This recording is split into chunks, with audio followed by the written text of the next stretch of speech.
Bonjour à toutes et à tous et bienvenue, oui, enfin, dans mon nouveau salon. Ah, pas pire. Bien entendu, ce n'est pas fini à 100%, il reste bien des choses à tester, à finaliser, à installer, mais on a l'essentiel, une caméra, un micro, des spots et moi pour vous présenter le film d'aujourd'hui qui est, oui, bien entendu, La Belle et la Bête version 2017 et non, je n'ai pas la copie physique. Non, ah oui, by the way, je tiens à remercier Marie-Pierre, hein? Merci Marie-Pierre pour ce film. Oh, que vous êtes pas prêts. Oh non, hein? Ils sont pas prêts, hein? Et là, attention, aujourd'hui, c'est un peu spécial. Et je vous avertis, je vais littéralement bâcher sur ce film parce que, bon, je ne l'ai pas aimé. Et je ne l'ai pas aimé pas parce que c'est un mauvais film, je l'ai pas aimé parce que c'est un mauvais remake. Très mauvais. Très mauvais. Mauvaisement mauvais. Et le plus sincèrement du monde, nous ne sommes pas seuls à penser ceci. Cette émission servira donc à parler de ce film, oui, mais aussi à laisser échapper une partie de notre hargne de profonde déception, mais aussi d'amertume que ce film nous a procuré. Bref, accrochez-vous parce que cet opus va particulièrement déménager. Oh que oui, pour inaugurer notre nouveau salon, nous y allons avec une émission qui clash un film que 75% des gens ont aimé. Oh qu'on va pas se faire aimer là-dessus. Oh non. Bref, aujourd'hui je vous montre mon vrai visage de passionné qui est choqué contre un film. Et oui, aujourd'hui on traite de la version 2017 de La Belle et la Bête. Nouveau générique. Dans mon salon, dans mon salon, dans mon salon, dans mon salon, dans mon salon, dans mon salon, dans mon salon, dans mon salon,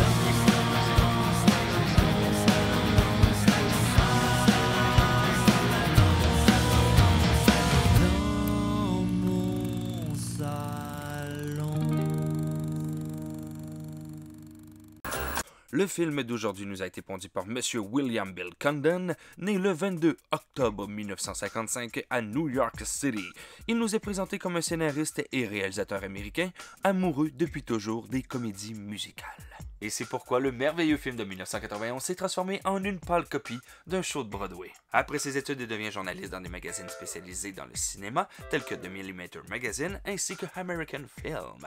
C'est au début des années 80 qu'il est découvert par le réalisateur Michael Loughlin après une de ses publications dans The Millimeter Magazine. Sa carrière de réalisateur commence avec le film Sister Sister, sorti en 87, suivi de la suite de Candyman, Candyman Farewell to the Flesh en 95, God and Monster en 98, puis Kinsey en 2004. Ensuite, il a eu sa grande réussite Dreamgirls en 2006. Et là, ça commence à se corser.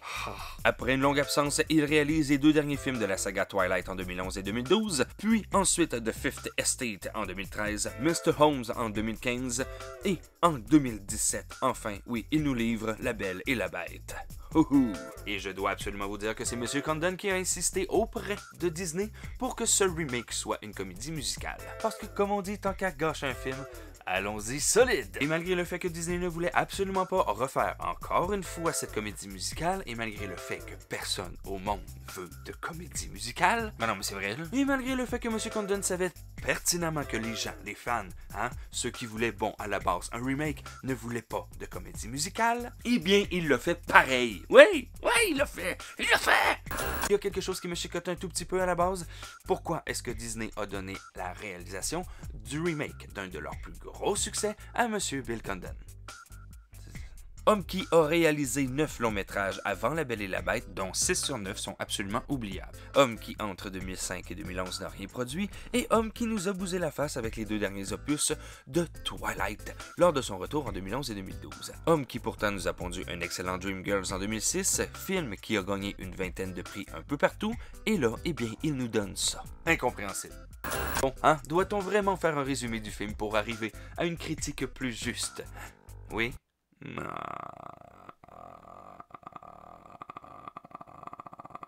Sérieux? Ok, on va y aller. C'est bon. On y va? Go! Le film commence avec la présentation d'un ancien prince qui était jadis une personne froide et prétentieuse, vivant dans l'opulence. Étant maître de château, il avait l'habitude d'y organiser de grandes et fastueuses réceptions. Au cours de l'une d'elles, surgit une vieillarde qui demanda à s'abriter en échange d'une rose, mais le prince, lui, l'a repoussée, oui, dédaigneusement en raison de sa laideur. Cependant, cette vieillarde était en réalité une enchanteresse qui, pour punir le prince, l'a maudit en le transformant en monstre effrayant, ses domestiques en objets vivants du château, et a plongé le château lui-même et ses alentours dans un hiver éternel. Petit rajout scénaristique ici, l'enchanteresse a également effacé la mémoire des villageois de Villeneuve afin qu'ils ne se souviennent plus du château, du prince ainsi que de ses domestiques. Et ça, c'est, paraît-il, un petit détail qui avait choqué quelques personnes en 1991.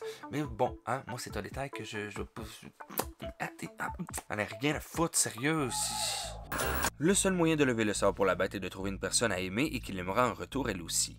La rose, qui se révèle être enchantée, est conservée au château, et si le prince ne réussit pas à trouver son aimé avant que toutes les pétales en tombent, il restera éternellement sous forme de monstre et les domestiques, eux, deviendront des objets sans vie. Lors de la scène d'ouverture du film, on y découvre Belle, Emma Watson, qui est une jeune paysanne habitant avec son père Maurice, Kevin Kline, dans le petit village de Villeneuve. Oh yeah, les décors de carton, hein? Les décors de carton? Les décors de carton! Elle se distingue des autres villageois par son caractère rêveur, sa soif d'aventure et sa passion pour la lecture. Bref, bien au-delà des perspectives que lui offre son village. Elle est par ailleurs courtisée par Gaston, Luke Havens, qui, dans cette version, est un capitaine revenant de la guerre. Ce qui est logique, pertinent et qui se rattache avec son désir de vouloir s'établir et prospérer avec femme et enfants. Il veut la paix.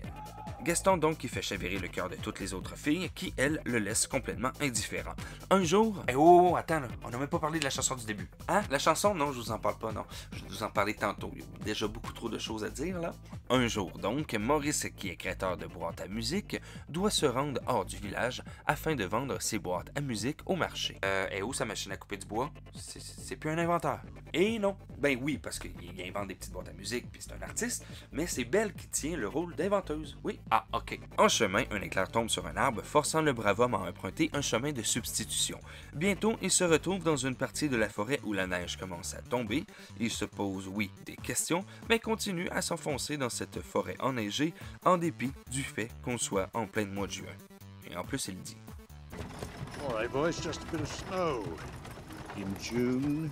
Pourchassé par une meute de loups féroces, Maurice et son cheval Philibert fuient jusqu'à atteindre le portail d'un mystérieux château. Maurice y entre pour s'y abriter, mais comprend bien vite que l'endroit est étrange, notamment lorsqu'une petite tasse dont il s'apprête à boire le thé s'anime. Maurice s'enfuit, comme beaucoup de choses dans le film, au contraire de l'animé. Mais se souvient toutefois d'une promesse qu'il a faite à Belle, lui rapporter une rose. En ayant vu dans les jardins du château, il en cueille une, mais est alors capturé par le monstrueux maître des lieux, la bête Dan Stevens. Durant ce temps à Villeneuve, Belle voit revenir le cheval Philibert terrifié. Elle lui demande de l'amener là où son père se trouve, enfermé donc dans une cellule en haut de l'une des tours du château. Rendue sur place, elle réussit à trouver la cellule de son père, dans un château immense alors que lui, il est dans les geôles, dans le donjon. Elle réussit à l'entendre. Elle réussit à l'entendre dans le hall d'entrée. Dans le hall d'entrée, elle réussit à l'entendre. Veux-tu bien déambuler? Déambule. Promène-toi dans le château un peu. Explore! Malheureusement, avant que son père n'ait pu la prévenir, elle est repérée par la bête, qui lui demande de partir en qualifiant Maurice de voleur et en jurant de le garder enfermé pour l'éternité. Belle propose alors d'échanger sa place avec celle de son père, ce que ce dernier refuse. Cependant, elle parvient à ses fins au moment de dire adieu à son père, qui est alors chassé du château. Belle ne reste cependant pas longtemps enfermée dans sa cellule. Oh non, en effet, elle est bien vite prise en charge par le personnel du château, en particulier Lumière, un candélabre jovial, joué par Ewan McGregor. Hello. Hello there. Le fameux Big Ben, un pendule renchonnière interprété par Ian McKellen. Plumette, un plumeau sexy, et la petite amie de Lumière interprétée par Gugu McDara. Maestro Cadenza, un clavecin, nouveau personnage joué par Stanley Tucci. Et là, je dois avouer que ce petit ajout a du sens, ne dénature absolument pas le film de 1991, et en plus, je crois que ça fait écho à un méchant dans un des films, la suite dégueulasse, là. Sans oublier le duo Teilhard-Tars avec Mrs. Samovar, mise en parole par Emma Thompson, et son fils Zip, joué par Nathan Mack. Une fois prise en charge donc, Belle est conduite dans sa chambre, où elle fait l'objet d'une tentative d'habillage en vue du dîner. Habillage fait par Mrs. Garderobe, Audra McDonald, oui, une garde-robe chanteuse et femme de Maestro Cadenza. Toutefois, Belle refuse de descendre dîner avec la bête en raison de la brutalité que celle-ci démontre. Oui, n'ayant pas plus de succès en adoucissant sa voix, la bête se met en colère. Quoi, se met en colère? Non. Ça, c'est de la colère. Dans ce cas, allez au diable! Lui, c'est de l'abandon. et ordonne que Belle ne dîne pas. Et si elle refuse de dîner avec lui, eh bien elle ne mangera tout simplement pas. Le personnel passera cependant outre cet ordre et offrira à Belle un dîner festif, dîner qui bien entendu est constitué de la chanson Be Your Guest ou C'est la fête, avec une nouvelle version étrange, complètement différente, avec le Taj Mahal, des centaines de plumeaux à la place des fourchettes, guillotine en guise de tour Eiffel. Pour la guillotine, eh bien j'avoue, j'adore la référence, c'est surtout que ça fit dans les années dans lesquelles ils ont voulu placer le film. En parallèle, Gaston et le Fou nous donnent leur version de la fameuse chanson de Gaston, avec quelques différences de mise en scène, une bataille d'épées arrangée et surtout, le Fou paye littéralement les villageois pour qu'ils participent à la chanson de la gloire de Gaston. On voit que personne n'aime vraiment Gaston, en fait. Scène qui aurait clairement gagné à être beaucoup plus dansante, tout comme sa fin. À la fin, c'était hot, mais ça dure 4 secondes. Bref, tout comme en 1991, Maurice surgit à la taverne et tente d'alerter la population que Belle est prisonnière d'une bête. Cependant, personne ne croit réellement son récit d'une créature monstrueuse. Tu pousses le bouchon un peu trop loin, Maurice. Seul Gaston, voyant là une chance de sauver Belle et donc de la conquérir, accepte d'aider Maurice, accompagné de son ami et assistant, le Fou, oui, joué par Georges Gad. De retour au château, après le dîner qui lui est offert, Belle décide de s'aventurer dans l'aile ouest du château, elle dont l'accès lui a été interdite par les serviteurs du château. Elle accède alors aux appartements de la bête et y trouve la rose enchantée. Toutefois, avant d'avoir pu l'examiner en détail, au contraire de 91, j'ai rien dit.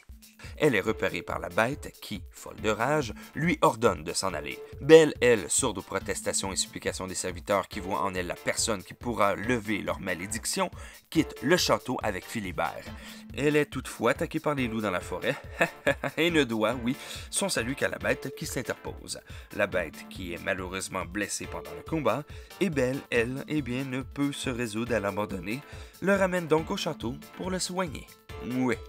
Un peu plus loin dans la forêt, nous retrouvons donc Gaston, le Fou et Maurice, qui se révèlent incapables de retrouver le chemin du château de la bête. Excédé par les tribulations de Maurice à propos de l'arbre tombé mais pas tombé et de la supposée magie, Gaston pète un câble et décide de retourner au village. Dans sa colère, il révèle ses intentions d'épouser Belle, ce à quoi Maurice répond « You will never marry my daughter. » Considérant que Maurice n'est alors plus qu'un obstacle à son bonheur, Gaston l'assomme et le ligote à un arbre afin qu'il soit dévoré par les loups. Quoi?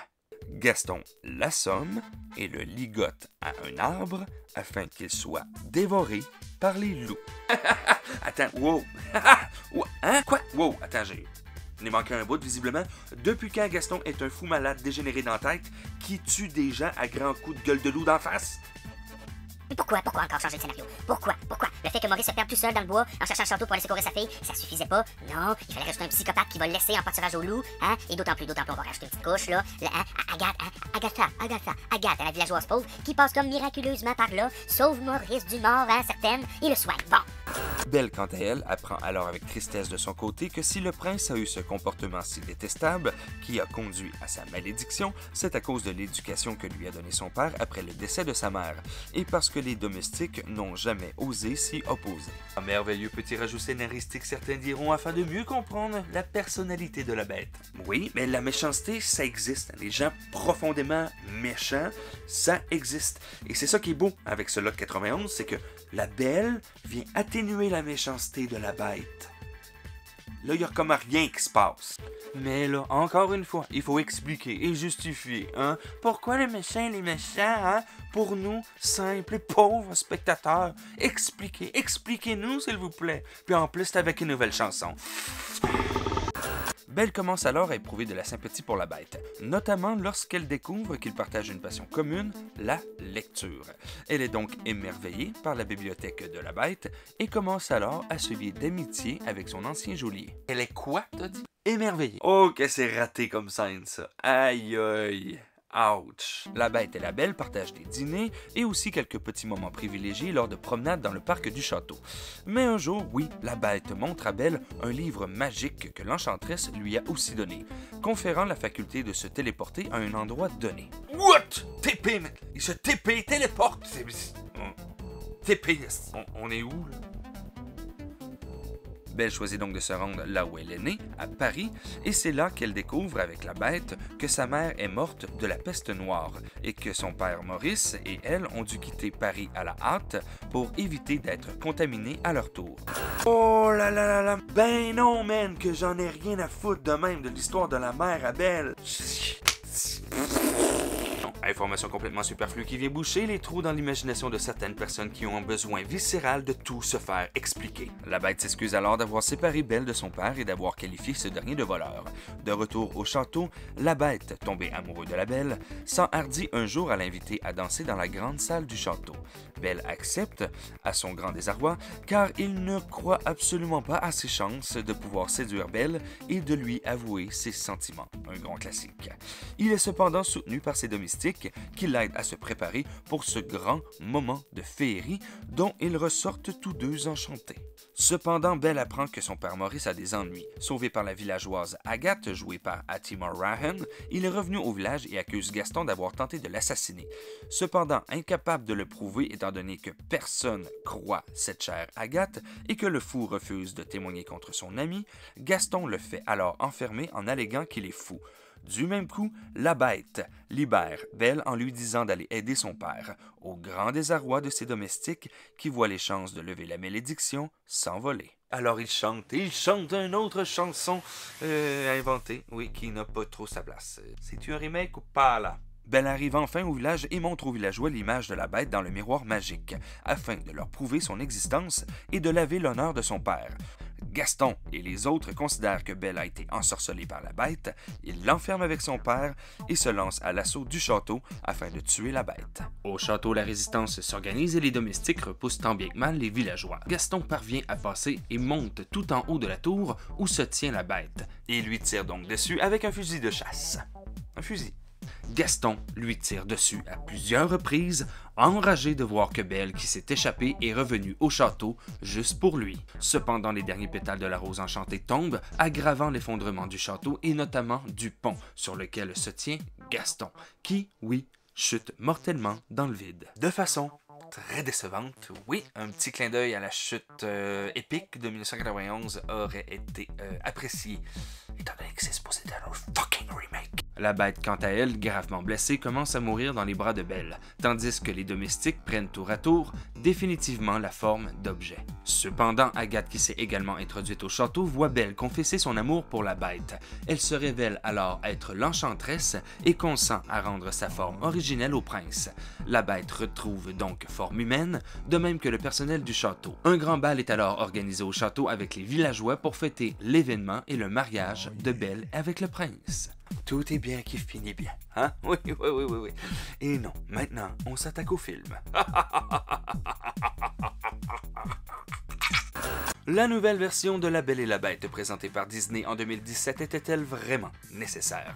Car oui, c'est la question que nous devrions tous nous poser. Même avant 1991, cette histoire avait été transposée plus d'une dizaine de fois au grand écran. Ouais. 13 films pour être plus exact, plus les 2 spin-offs tirés des personnages de la version de 91. Et devinez quelle est l'année du premier film? 1899. 1899. Film donc réalisé par les frères Pathé, créateurs de la fameuse maison de production cinématographique Pathé Film, ou avant Pathé Frères, fonctionnant officiellement depuis 1896. Et je vous rappelle que c'est depuis 1899 que nous voyons cette histoire au cinoche. Oui, c'est donc qu'en 120 ans, nous aurions eu théoriquement une version aux 9 ans. Et je tiens à souligner que depuis 91, c'est 6 versions que nous avons eues. 13 films plus 2 spin-offs. Je pense que c'est beau, là. On en a assez pour un petit bout. Hein? On peut passer à un autre sujet. Il y en a comment pour Dracula? 60. 60. 60. 60. Oui, 60. Ben voyons donc. 60, je te dis. Ah oui. Bref, nous aimerions tellement considérer ce film de M. Bill Condon comme une version originale de ce conte, mais il n'en est rien. Non, c'est un remake de celui-là de 91. That's it. That's all. Et on n'est pas ici pour discuter de la pertinence des remakes. Non. On est ici pour constater les dégâts qu'un mauvais remake peut faire.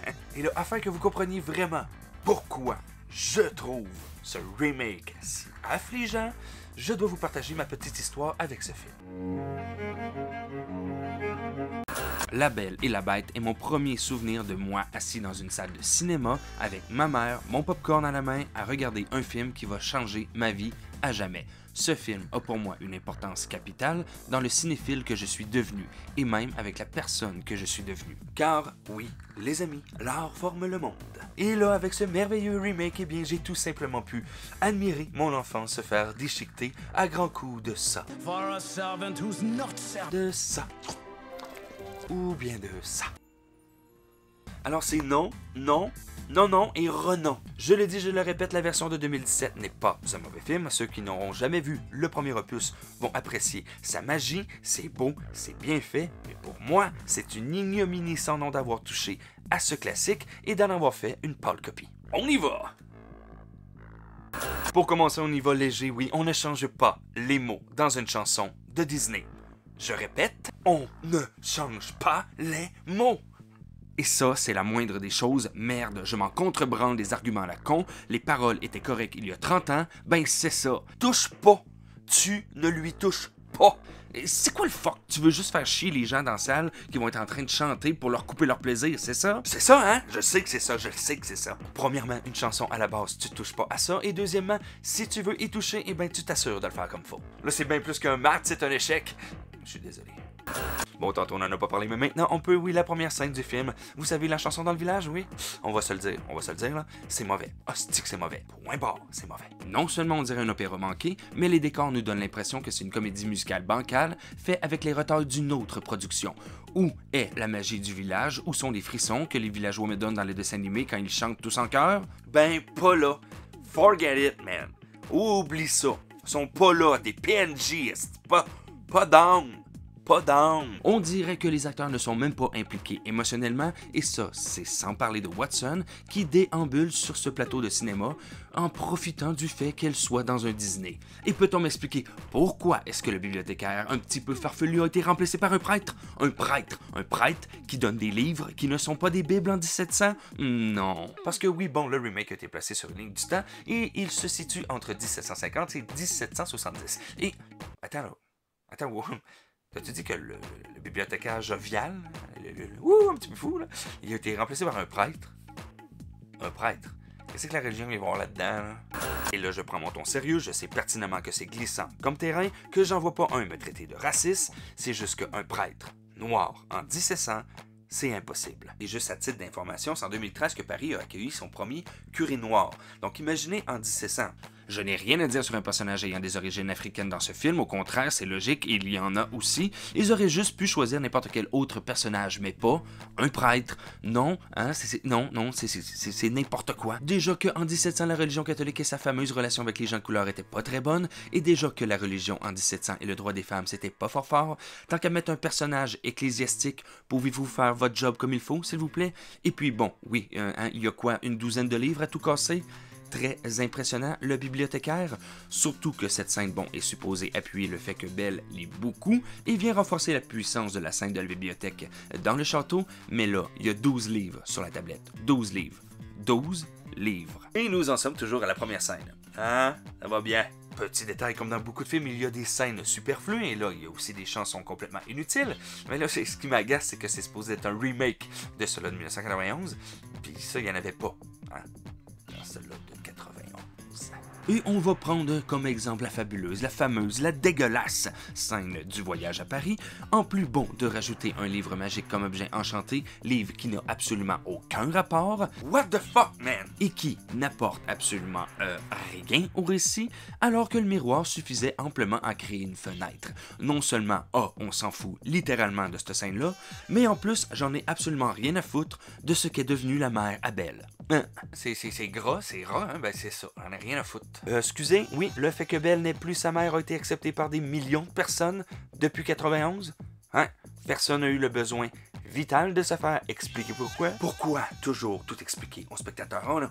On est des imbéciles, nous autres, pas capables de s'imaginer une diégèse possible à l'histoire. Non. Explique-moi tout. tout. Beaucoup d'informations inutiles à l'histoire, parce que j'en ai besoin. On le sait que pour Belle, son père est tout ce qui lui reste, et on le sait qu'elle l'aime de tout son cœur. Pas besoin de justifier ses forts sentiments envers lui en nous présentant une image de Paris cliché à outrance et en nous replongeant dans la peste et le chaos. Sérieux, on s'en branle total. Déjà qu'au début, il place un peu l'histoire de la mer avec la peinture au mur, il aurait juste dû faire ça, point barre. Juste ça. Tu fais juste ça. Et ça, c'est sans parler de la fameuse scène où le prince chante sa douleur. Even as she runs away. Ah, c'est ça. Elle est bonne. Bon, écoute, prends des petites leçons, mon homme. Voici comment, en 1991, ils ont réussi à résumer toute la douleur de la bête.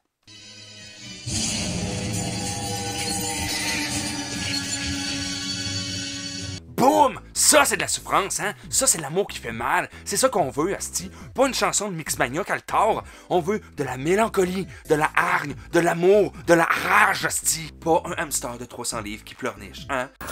Soulignons le fait qu'ils ont réussi à faire une bête qui ne fait carrément pas peur. Elle est 1000 fois plus effrayante dans le dessin animé que dans le film. Et c'est un gros problème. Oui, la bête doit faire peur, ou du moins créer un sentiment d'angoisse, hein? La bête doit soulever de l'inquiétude en nous, une sorte de méfiance. Pourquoi est-ce que dans le dessin animé ça réussit, alors que là, bof, on dirait le fond dans le labyrinthe de Pan de Del Toro. Il fait pas peur, il fait juste pitié. Pitié. Pitié! Le film est beaucoup trop sombre. Et là, je parle pas scénaristiquement parlant, je parle de la luminosité, esti. C'est quoi le problème? Sincèrement, là, merde, j'ai absolument rien vu du château tellement tout est sombre. Autant dans la version originale, les éléments des décors étaient non seulement fabuleux, mais aussi très bien vus par le spectateur. Les éléments architecturaux baroques et les sculptures creepy étaient mis de l'avant.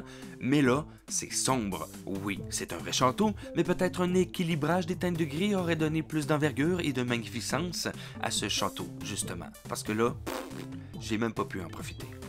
Et là, j'ai pas le choix d'en parler parce qu'on va en parler, parce que oui, il faut en parler. La fameuse scène de la bibliothèque. Je sais même pas si on peut appeler ça une scène. De la bibliothèque. Parce qu'il y a une bibliothèque, mais bibliothèque. Ouf! Ce qui fut un moment magique et rempli de bonheur pour les deux personnages, un moment charnière dans leur relation personnelle, dans leur amitié, ce qui est un véritable moment d'extase dans l'animé, se transforme en moment normal, banal et presque futile pour la bête et la belle, qui réagit, elle, malheureusement, 3 secondes avant la fin de la scène. Me semble que c'est pas bien compliqué à comprendre quand tu prends la peine de regarder cela de 91, hein? Les livres, pour Belle, c'est tout. C'est toute sa vie. C'est sa délivrance de son monde de paysannes et de barbares incultes. Les livres, c'est son oasis, c'est sa liberté, bref, c'est sa passion. Et toi, tu te fais offrir une bibliothèque de la muerte. La mort en espagnol. Et tu t'en balances. Je veux voir de l'émerveillement dans tes yeux, jeune fille. De l'émerveillement. Et pas juste à 3 secondes de la fin de la scène, là. De l'émerveillement. By the way, monsieur, je suis en train de faire un remake de 1991. C'est du gruau qu'ils sont en train de manger dans l'animé. Du gruau. Du gruau. Du gruau. Tout le monde connaît ça, c'ti? De l'avoine, chauffée, du lait, du miel, sucre d'érable, whatever, c'ti? Du gruau. Parce que bon, ça fait avec l'hiver, parce que ça fait avec la scène d'avant, où il joue dehors, parce que du gruau, c'est chaud, réconfortant. Du gruau. Du gruau. Et non pas une soupe rouge qui donne l'impression que la bête boit un bol de sang de biche, ou bien une sorte de référence sexuelle pas trop nette entre la belle et la bête, vierge. Et oui, cette histoire se passe en France. Bon, quand on était petit en 1991, on comprenait pas trop, à part la Tour Eiffel et encore. Mais là, pour vrai, il y a en France et en France. Et là, chers abonnés et amis français, il ne faut absolument pas vous offusquer. Oh que non, je vous aime et vous le savez. Je parle ici toujours en comparaison avec cela de 1991. Pour notre part, il y a un peu trop d'allusions directes, alors que bon, on va se le dire, dans le dessin animé original, c'était à peine dit et à peine perceptible à l'écran. Là, eh bien visiblement, on te garoche à peu près 130 000 références à la France, et si on aurait pu mettre une centaine de drapeaux, eh bien on l'aurait fait. On le sait que ça se passe en France. Bon, là, on doit dire que dans la version de 91, il y avait un petit easter egg de trop lors de la scène du dîner, car oui, on apercevait la Tour Eiffel qui n'était même pas un projet dans les années où l'histoire se passe. C'est pour ça qu'ils l'ont transformé en guillotine, mais encore là, était-ce nécessaire? Mais tout de même, petite remarque personnelle, pas besoin de pousser le bouton French style à tous les 5 minutes, c'était pas ça la demande. Et une autre affaire qui m'a gossé, même si je sais que c'est une joke, ça m'a gossé. It gives me that sense of... Je ne sais quoi? I don't know what that means. What the fuck, le fusil de Gaston pour tuer la bête. Sérieux, même dans l'animé, tout le monde sait que Gaston est un chasseur. On le voit tirer du fusil au début, mais même là, en 91, ils ont compris que la flèche, l'arc, non seulement a un petit côté romantique, mais aussi un petit côté noble. Hein? Noblesse qui semble être un peu plus présente dans le Gaston de 2017, oui, malgré le fait qu'il jette les gens au loup, là. Donc, est-ce qu'on peut m'expliquer pourquoi choisir le fusil? Et là, j'en rajoute une couche lors de la bataille finale. Où est le couteau de Gaston planté dans le dos de la bête? Ben oui, là, le geste de trop qui finit par tuer Gaston. Où est la petite coulisse de sang ruisselante sous la pluie et le romantisme, s'il vous plaît? Sang qui est quand même rarement présent dans les productions de Disney, sauf quand cela est, bon, nécessaire et justifié. Ben là, c'est justifié!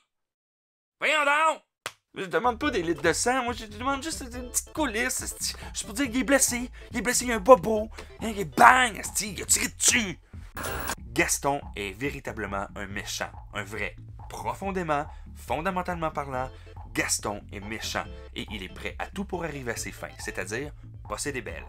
Gaston est un être effroyable autant dans le film que dans l'animé. Oui.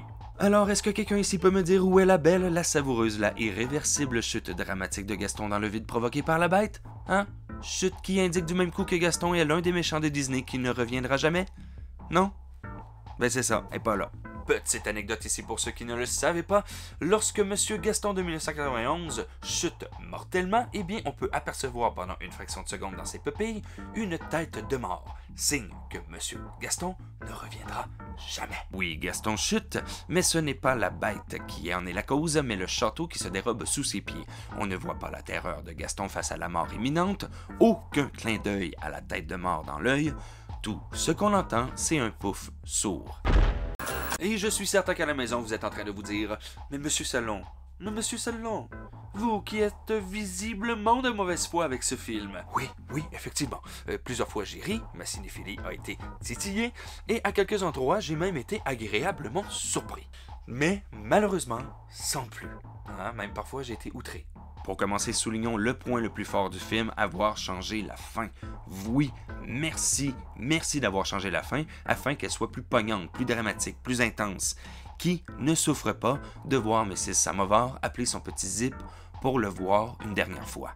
Merci, pour vrai, ça c'est vraiment une réussite dans le film. Oui, bravo, chapeau, oui. De ce même fait un autre point positif, avoir transformé la sorcière ou l'enchanteresse en sorte de fil conducteur tout le long du film et révéler le tout seulement à la fin en la faisant revenir pour qu'elle puisse intervenir. Certes, pour ceux qui ont l'œil aiguisé, on le voit venir, mais pour vrai, c'est ce genre de modification-là qu'on aime dans les remakes. Ça touche absolument en rien au récit original et ben ça rajoute quelque chose. Donc oui, approved. Nous devons de souligner le clin d'œil à La Mélodie du Bonheur, une des plus grandes comédies musicales, sinon la plus grande. Bon, oui, je sais que déjà dans l'anime, il y avait peut-être une petite référence, mais là, ils se sont gâtés. Avouez, la butte, les fleurs, la manière dont c'est filmé, bel hommage bien senti. Autre excellent point, magnifique performance de Luke Evans dans le rôle de Gaston. Pour vrai, oui. Clairement l'acteur le plus investi du film et clairement aussi l'acteur qui est présent dans son rôle et dans le film. Pour vrai, ce rôle était absolument fait pour lui. Au début, je doutais, mais dès ses premières lignes dites, il m'a littéralement convaincu. Chapeau aussi au fou interprété par Josh Gad, que je ne connaissais absolument pas du tout avant ce rôle, et ma foi, il l'a vraiment très bien possédé. Chapeau. Je l'ai déjà dit et je le répète, les décors me semblent miteux et faits en carton. Mais les costumes, par exemple, eux, viennent rattraper inévitablement cette grande faiblesse. Wow, avez-vous vu les costumes? Wow et wow. Non seulement ils sont tous à propos, mais ils sont aussi tous très bien réalisés et très bien choisis.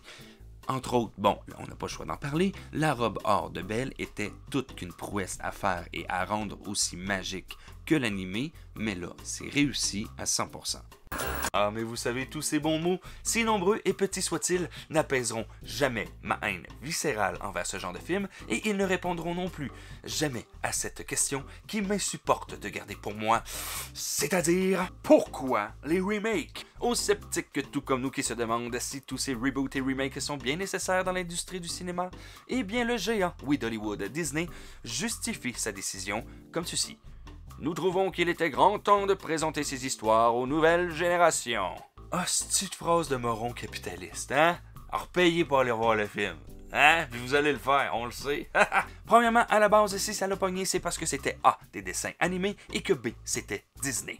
Mais vraiment Disney, pas quelqu'un d'autre engagé par Disney. Et on me signale à l'oreille que les enfants aiment encore ça, le monde des Disney et les dessins animés. Chloe, we're going to Disneyland!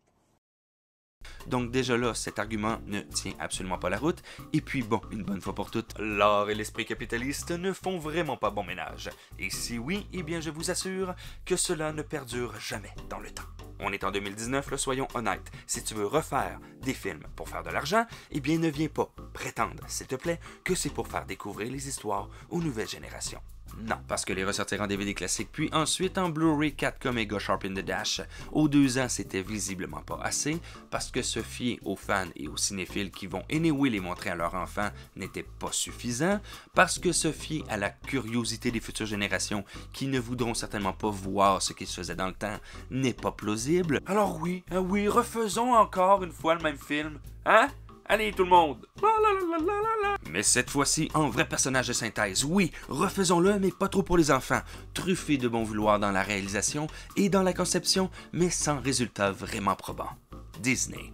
Et by the way, il ne suffit pas de mettre quelques chandeliers qui font référence à La Belle et la Bête de Cocteau de 1946 pour accrocher des cinéphiles. Non, il faut plus que ça. Voici ce qui me désole le plus dans toute cette histoire, c'est que jamais nous ne pourrons voir le vrai La Belle et la Bête de Bill Condon. Ce film n'est pas le sien. Ce film, c'est quelques idées de mise en scène de Condon, mis dans un carcan oppresseur. Et pas n'importe quel, oh non, celui de la Disney Corporation. Shut up! Quelques brides de son imagination rentrées de force dans des limites créatrices dirigées et surveillées. Visiblement, Condon voulait faire une comédie musicale au sein du thème de La Belle et la Bête, alors pourquoi ne l'a-t-il pas fait au lieu de nous pourrir la vie avec une version palotte du film de Disney? Bref, si vous aimez La Belle et la Bête de Disney de 91, eh bien, visionnez La Belle et la Bête de Disney de 91. Et si vous êtes curieux et que vous n'avez toujours pas vu la version de 2017, eh bien, libre à vous de vous péter les rétines et de brûler vos souvenirs d'enfance dans une bassine d'acide chlorhydrique. Asti que c'est mauvais. Et pour ma part, eh bien, j'ai très hâte de voir Disney sortir de leur âge de merde et qu'ils arrêtent de nous sortir des films qui sont de plus en plus moins intéressants. Voilà, c'est ce qui conclut ce nouvel opus de Dans mon salon, dans notre nouveau salon. Alors, ce fut un réel plaisir pour nous de vous retrouver enfin chez nous. Oui, et j'espère que vous avez apprécié ce nouvel opus enregistré directement dans notre nouveau décor. Si tel est le cas, vous pouvez toujours l'indiquer grâce au fameux pouce bleu. Vous pouvez aussi vous abonner à la chaîne tout en clochetant votre geste oui. Et bon, tant qu'à ça, venez donc nous rejoindre sur Facebook. Notre page est quand même relativement bien active. Pour notre part, eh bien, on vous dit à très bientôt. Il y a beaucoup de choses qui vont se passer dans le salon éventuellement. Il y a beaucoup de choses qui sont en train d'être écrites. Il y a beaucoup de choses qui devraient être montées. Manque de tasse. Et pour terminer rapidement cet opus, nous tenons à remercier chacun d'entre vous d'être présent sur la chaîne. Merci du plus profond du cœur. Merci. Et oui, je tiens à le redire, vous êtes toujours les bienvenus dans mon salon.